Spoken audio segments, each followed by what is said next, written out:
Yo, salut à tous et bienvenue sur locan.jp pour cette petite vidéo vous expliquant comment bien configurer et paramétrer votre iPhone avant d'aller aux États-Unis. Alors pourquoi est-ce qu'il faudrait configurer et paramétrer un iPhone avant d'aller aux États-Unis?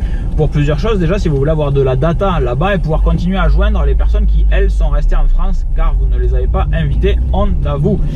Cette vidéo est faite sur l'initiative d'une amie à moi qui part là incessamment sous pneu, à savoir dans 48 heures.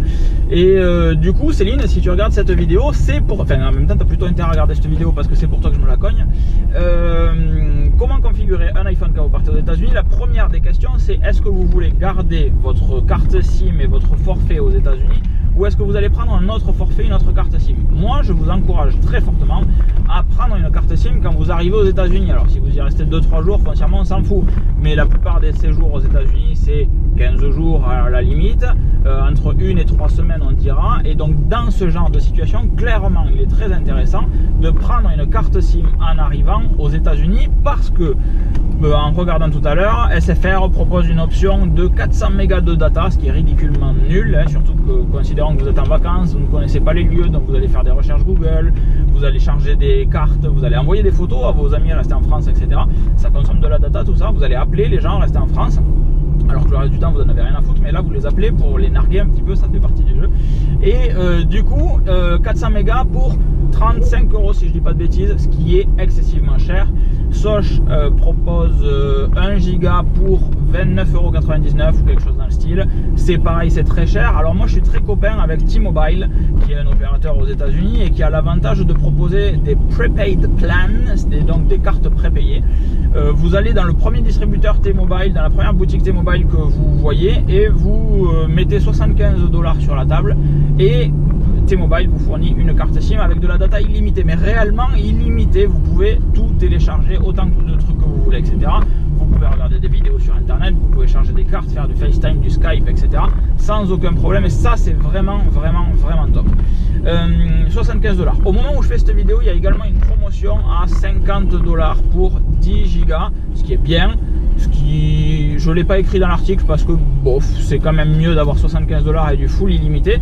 Mais du coup, la promotion existe en ce moment et pourquoi pas jeter un petit coup d'œil de ce côté-là. Ça, c'est bien.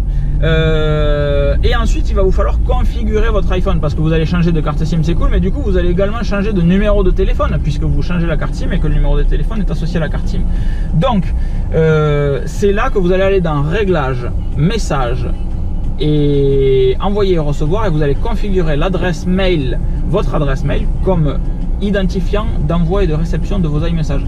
La grosse différence c'est quoi? C'est que quand vous allez changer de carte SIM, vous allez envoyer un message à vos amis, à votre famille restée en France, ils verront votre nouveau numéro en plus 44, j'en sais rien, je connais pas l'indicatif des États-Unis, ils verront votre nouveau numéro du coup des États-Unis, et ça ils ne comprennent pas. Alors que si vous allez configurer votre message et vos FaceTime également pour qu'ils soient automatiquement, que l'identifiant soit votre adresse mail, boum, du coup ils reçoivent votre adresse mail, c'est identifié comme étant Locan Sardari qui vous appelle, etc.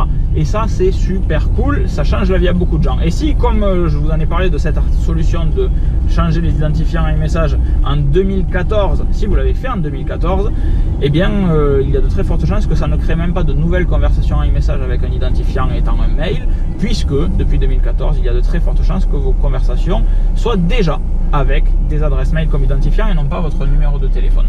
Ça c'est super top. Vous faites la même chose pour FaceTime et vous configurez évidemment envoyer recevoir avec votre adresse mail et commencer les nouvelles conversations avec votre adresse mail. De cette manière, cocorico, toutes les nouvelles conversations faites à partir de ce jour seront automatiquement avec votre adresse mail. Évidemment, si vous n'êtes pas quelqu'un d'organisé, je sais qu'il y en a beaucoup, hélas, et c'est pour ça que je fais cette vidéo, vous donnez votre adresse mail à vos correspondants, même si c'est bernard.pivot@gmail.com. Bon, les gens se doutent que c'est Bernard Pivot qui vous écrit, mais si vous avez une adresse un peu plus éclectique et exotique, bien sûr, il vous faudra communiquer la dite adresse mail à la personne de la correspondance avec qui vous correspondez. C'est quand même très important. Voilà, donc je m'arrête là avec cet accent martiniquais totalement ridicule. Et je vous fais des gros bisous. Si vous regardez cette vidéo sur YouTube, il y a un lien dans la description qui vous permet de venir sur l'article de locan.jp avec toutes les photos, les manipulations, etc. Bien plus complet que juste cette vidéo tournée dans la voiture qui n'est là que pour agrémenter, n'est-il pas, avec un accent chaleureux des Antilles, une manipulation somme toute chiante à faire. Je vous fais des bisous. Si vous avez kiffé cette vidéo sur YouTube, je crois que les gens ils disent de mettre des plus 1, moi je m'en branle en fait. Venez juste sur locan.jp, on est bien, mettez un petit commentaire et puis c'est tout. Et partagez-nous vos vacances. Je vous fais des bisous au moment où les sirènes passent. Ciao ciao.